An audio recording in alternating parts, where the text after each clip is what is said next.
Student PKJD ITI के online portal पे आप लोगों का स्वागत है। क्लास फर्स्ट ईयर के लिए है इल्यूमिनेशन की क्लास नंबर 5 है।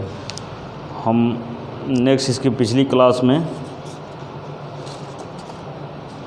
हम कुछ न्यूमेरिकल किए थे और उसमें इन्वर्स लॉ और लैम्बर्ट कोज्या का नियम पढ़े थे। अब हम पढ़ते हैं कि जो टाइप ऑफ इल्यूमिनेशन सिस्टम होता है वो कितनी प्रकार का होता है। तो देखिए इसमें टाइप ऑफ जो इल्यूमिनेशन सिस्टम होता है ये मुख्य रूप से यहाँ पे 5 प्रकार हम ले रहे हैं।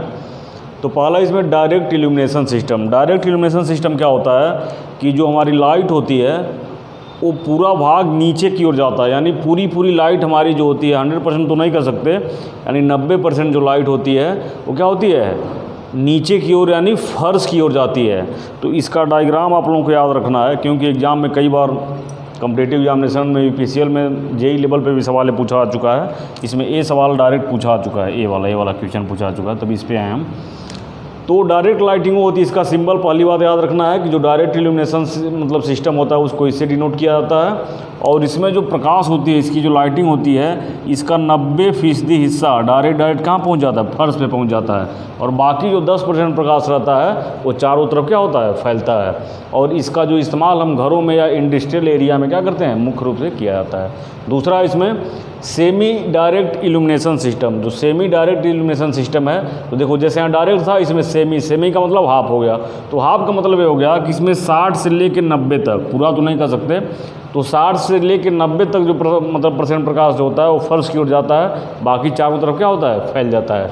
तो इसका प्रयोग हम वहाँ पे करते हैं जहाँ पे कमरों की ऊंचाई क्या होती है, थोड़ी हाई होती है। जहाँ पे कमरे की ऊंचाई हाइट रहेगी, तो ये भी आपसे ऑब्जेक्टिव सवाल में पूछा सकता है कि सेमी डायरेक्ट जो लाइटिंग होती है, जो सेमी डायरेक्ट इल्यूमिनेशन सिस्टम होता है, उसका प्रयोग हम कहाँ करेंगे, किस प्रकार के। तो ऑप्शन में यदि हाइट वाले कमरे में, तो ऊंचे कमरों में इसका क्या करेंगे, प्रयोग करेंगे। तो इसमें मुख्य रूप से क्वेश्चन जो सिंबल का पूछा आता है, और सिंबल का ये सवाल डायरेक्ट UPCL के लिए पूछा जा चुका है, इसको आप लोग ध्यान से देख लीजिएगा। नेक्स्ट है इसमें इनडायरेक्ट इल्यूमिनेशन सिस्टम। अभी तो हम डायरेक्ट पढ़ रहे थे, तो डायरेक्ट में क्या हो रहा था, नीचे जा रहा था। इनडायरेक्ट में क्या हो जाएगा, इसका उल्टा हो जाएगा। तो इनडायरेक्ट में सेम क्या होगा, डायरेक्ट का उल्टा हो जाएगा। तो इनडायरेक्ट का जो सिस्टम होगा, इसमें क्या होता है, इनडायरेक्ट इल्यूमिनेशन जो सिस्टम होता है, इसमें बल्ब के नीचे एक अपारदर्शी और अर्धवृत्ताकार, अपारदर्शी मतलब जिसमें प्रकाश नीचे की ओर न जा पाए, और अर्धवृत्ताकार क्या होता है, एक परावर्तक का प्रयोग किया जाता है, जिससे क्या होती है, प्रकाश रिफ्लेक्ट होकर ऊपर की ओर जाती है। और ये सीधे इसमें जो 90% हिस्सा होता है प्रकाश का, ये कहाँ पे जाता है, फर्श पे न जाके छत पे चला जाता है। और इसका प्रयोग हम कहाँ करते हैं, सिनेमा हॉल में। सिनेमा हॉल में जो फोक्स मारा जाता है, तो सिनेमा हॉल में, डांसिंग हॉल में, या कहीं डेकोरेशन एरिया पे जहाँ सजावट का काम किया जाता है विभिन्न फंक्शनों में, वहाँ पे हम क्या करते हैं, इसका प्रयोग करते हैं। ठीक है, तो ये आपका हो गया direct illumination system, semi direct illumination system और इनडायरेक्ट इल्यूमिनेशन सिस्टम। सिंबल आपको अच्छी तरह से याद रखना है, क्योंकि कभी कभी डायरेक्ट सिंबल बना के सवाल पूछ लेता है। तो भाई पूछ देता है, सिंबल ये दे दिया और पूछ देता है कि इसमें सेमी इनडायरेक्ट इल्यूमिनेशन कौन सा है। चारों दे दिया, चारों का नाम आपको याद रखना है। पूरी मतलब कहने का मतलब ये है कि 90% प्रकाश नीचे जा रही है, इसका मतलब क्या है, डायरेक्ट इल्यूमिनेशन है। सेमी डायरेक्ट का मतलब 60 से 90 तक नीचे आती है, बाकी चारों तरफ फैलती है। और जो इनडायरेक्ट इल्यूमिनेशन होता है, ठीक इसका उल्टा होता है। इसमें क्या होता है, ऊपर चला जाता है। फिर इसमें सेमी इनडायरेक्ट में वही काम हो जाएगा, इसमें 60 से 90% प्रकाश क्या होता है, ऊपर जाता है, बाकी थोड़ा सा इधर उधर फैल जाता है। इसका सिंबल ये होता है। इसके बाद आता है general illumination system. General illumination system वो होता है जिसमें प्रकाश समान रूप से चारों तरफ क्या करता है, फैल जाता है। तो वो आपका होता है जनरल इल्यूमिनेशन सिस्टम। इसका सिंबल क्या होता है, यह होता है। तो इसका प्रयोग हम पोल वोल पे जो लाइट होती है, कभी स्ट्रीट लाइटिंग में जो चारों तरफ हमें प्रकाश समान रूप से फैलाना होता है, तो हमें प्रयोग किया जाता है। या मेन गेट में या कोई लान है, लान उद्यान है, वहाँ पे क्या किया जाता है, इसका प्रयोग किया जाता है। तो ये 5 तरह के इल्यूमिनेशन सिस्टम है, इसको आप सिंबल की तरह याद कर लेना। ये कभी कभी मतलब फिगर के साथ ही एग्जाम में पूछा सकता है। ठीक है, नेक्स्ट है आपका, अब टाइप्स ऑफ लैम्प की हम बात करते हैं कि लैम्प कितने प्रकार के होते हैं। तो जो लैम्प के प्रकार होते हैं, एक बार हम इस लाइन डायग्राम से समझ लेते हैं, फिर एक एक का हम डिटेल में मतलब इसका स्टडी करेंगे। तो टाइप्स ऑफ लैम्प में देखिए, जो लैम्प के प्रकार होते हैं यहाँ पे, इनकैंडेसेंट लैम्प होता है, गैस डिस्चार्ज लैम्प होता है, कार्बन आर्क लैम्प होता है, और इसमें कुछ अदर लैम्प होते हैं जिसको हम अलग से पढ़ लेंगे।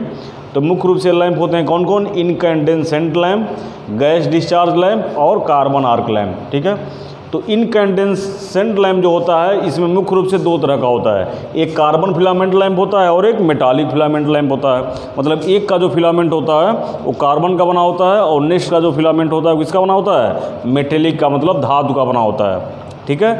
और मेटेलिक जो फिलामेंट लैंप होता है ये दो प्रकार का होता है, इसमें एक वैक्यूम मेटेलिक फिलामेंट लैंप और एक होता है गैस मेटेलिक फिलामेंट लैंप। तो ये हो गया। फिर दूसरे पे हम चलते हैं, क्या है, गैस डिस्चार्ज लैंप।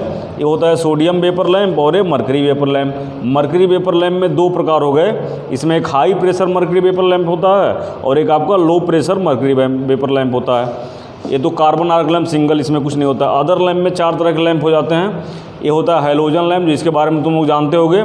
नेक्स्ट है compact fluorescent lamp, solar lamp और एलईडी फ्लड लाइट।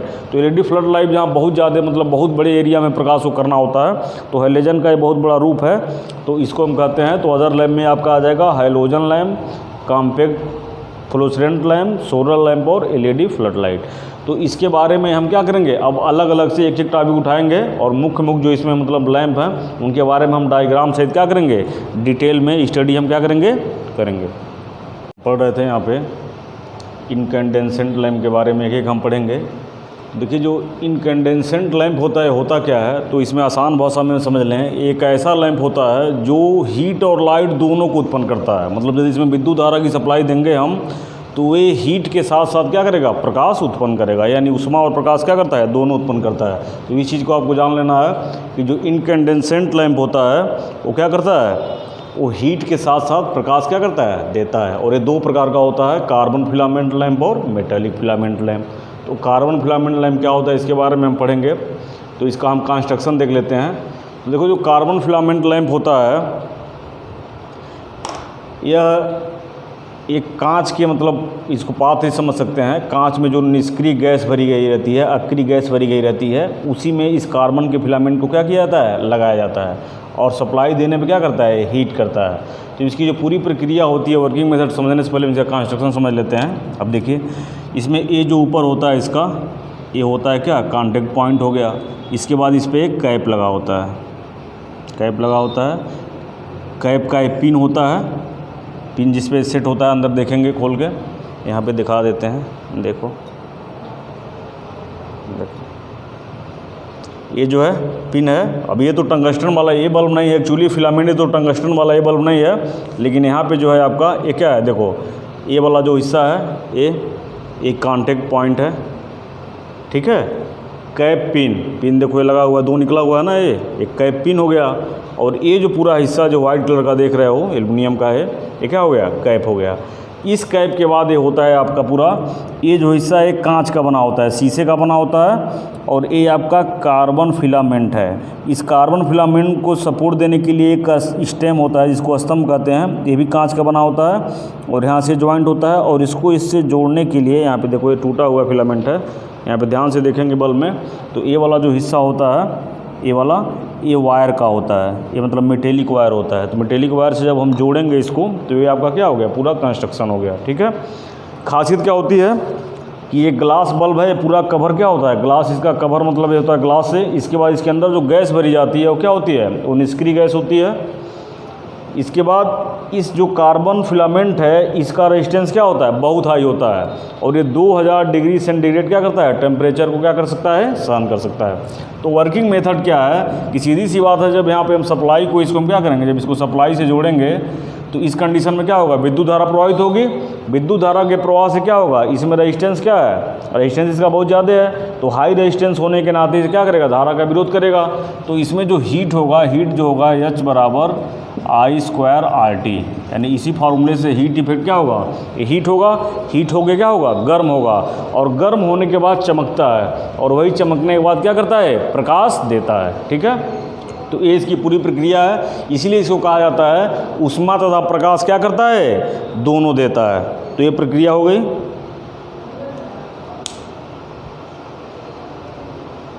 ठीक है। इसका टेम्परेचर जो 200 डिग्री का होता है, 200 डिग्री सेंटीग्रेड तक का होता है। लेकिन इससे अधिक का टेम्परेचर यदि होगा तो क्या होगा, एक काला लगेगा होने। तो इसी काला ना हो, मतलब रिएक्शन ना करे, इसीलिए हम क्या करते हैं, इसमें अक्रिय गैस भरते हैं, जिससे क्या करे, ये जो मतलब इसमें हीट इफेक्ट होने के बाद जो हीट हो रही है वो इसमें गैसों से क्या करे, क्रिया न करे, इसीलिए इसको निर्वात रखा था, निर्वात में इसको अक्रिय गैस भरा जाता है। ठीक है, वर्किंग मेथड इसका ही हो गया। मतलब ये हीट के मतलब उसमें हीट के सिद्धांत पे आया, इसको RT के सिद्धांत पे हीट होकर मतलब क्या करता है, चमकता है। स्पेसिफिकेशन इसका क्या हो गया कि इस लैम्प का जो प्रकाश होता है 2.5 से 4 ल्यूमन प्रति वाट होता है, जिसको आप लोग याद कर सकते हैं, ऑब्जेक्टिव के लिए भी बढ़िया सवाल है कि जो इनकैंडेसेंट लैम्प में जो हम पढ़ रहे थे कार्बन फिलामेंट लैम्प, इसका जो प्रकाश होता है 2.5 से 4 ल्यूमन तक होता है। ठीक है, चलिए इसको हम लोड के रूप में या प्रकाशिक लोड या लाइट लोड के रूप में प्रयोग नहीं करते हैं। क्यों नहीं करते हैं? क्योंकि इसका प्रकाश बहुत कम होता है। जनरली ये जो बल्ब है हमारा, ये जो बल्ब जो हमारे हाथ में है, ये दूसरे कैटेगरी का है। ये क्या है, मेटालिक फिलामेंट लैम्प में आता है, जिसमें कार्बन का नॉन लगा होता है। किसका लगा होता है? टंगस्टन का लगा होता है। तो इसको बल्ब को लेकर देखोगे तो क्लियर हो जाएंगी चीज़ें। तो इसका प्रयोग हम प्रकाश के रूप में नहीं करते हैं, क्योंकि इसका प्रकाश क्या होता है, बहुत कम होता है। तो इसका प्रयोग कहाँ करते हैं? तो इसका प्रयोग हम वहाँ करते हैं कि जहाँ बैटरी चार्जिंग में लोड के रूप में क्या करते हैं, इसको लगा लेते हैं। या हीट का रेडिएशन या हीट मतलब ऊष्मीय विकिरण का प्रयोग जहाँ होता है, वहाँ पे हम क्या करते हैं, इसका प्रयोग कर लेते हैं। ठीक है, यानी कुल मिला के मतलब इसको जूल्स लॉ भी कहते हैं। H बराबर I स्क्वायर RT के सिद्धांत पे क्या करता है, काम करता है।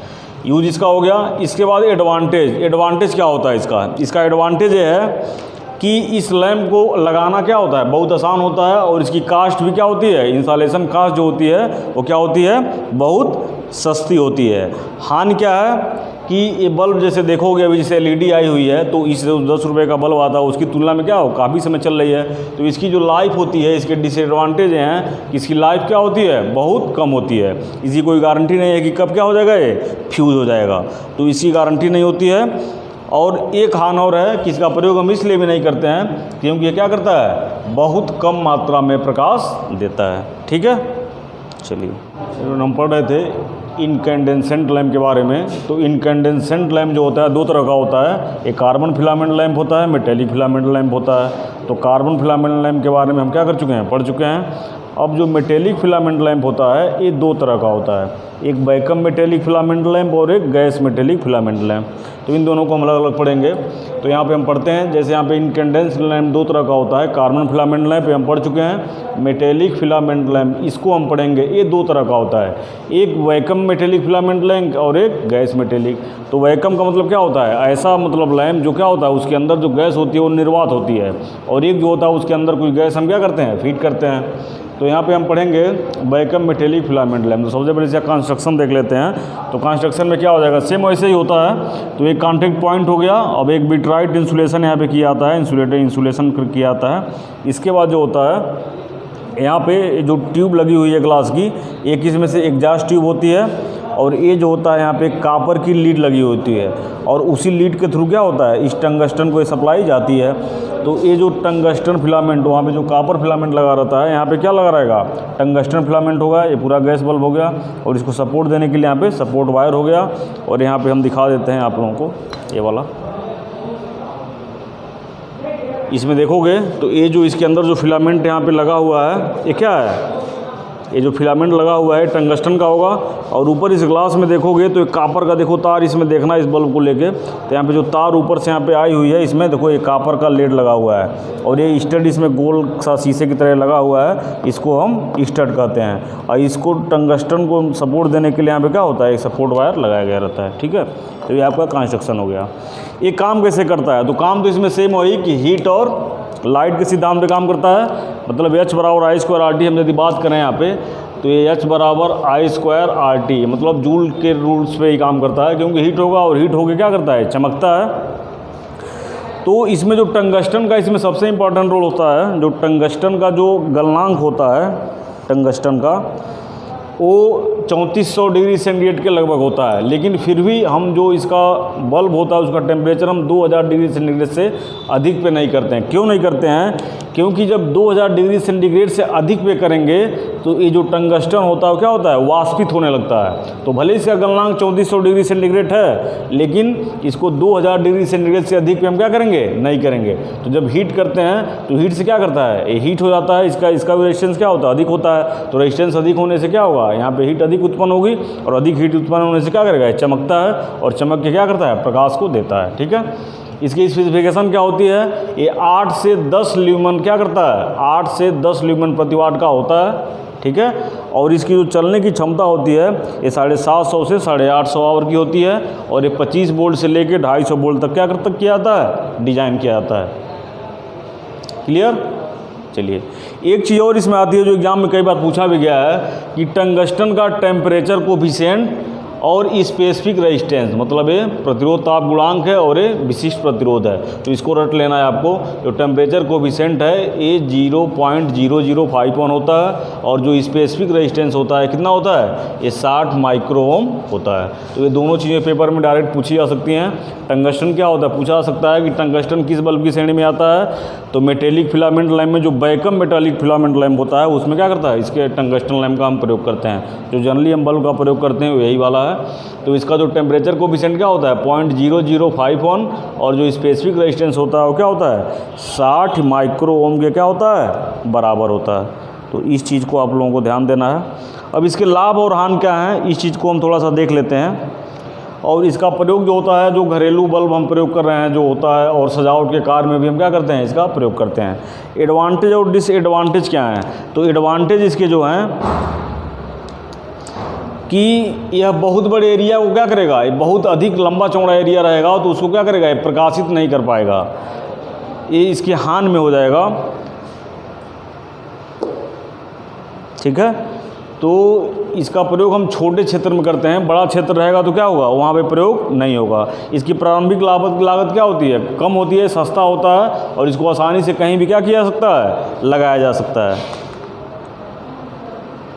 और इसका जो सबसे बड़ा डिसएडवांटेज है, इसका नुकसान ये है कि जो भी मतलब इसमें जो बिजली दी जाती है उसमें 90% जो इसका प्रकाश होता है वो हीट में जाता है। ये इसका बहुत बड़ा डिसएडवांटेज है, इसका नुकसान है।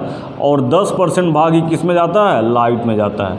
अभी हमने बताया है आप लोगों को कि ये जो इनकैंडेसेंट लैंप होता है यह हीट और लाइट के सिद्धांत पे काम करता है, जिसका 90% भाग हीट में निकल जाता है, केवल 10% भाग से क्या करता है, ये लाइट को बनाता है। और बहुत ज़्यादा एरिया रहेगा, मतलब अधिक एरिया के लिए क्या होता है, ये मतलब ये सही नहीं होता। सही क्यों नहीं होता है कि जब 90% उसका क्या चला जा रहा है, हीट में चला जा रहा है, तो क्या होगा 10% से कितना प्रकाश देगा। इसीलिए इसका प्रयोग, इस लैम्प का प्रयोग हम स्मॉल एरिया में करते हैं। क्या करते हैं, स्मॉल एरिया में, ठीक है। ओके।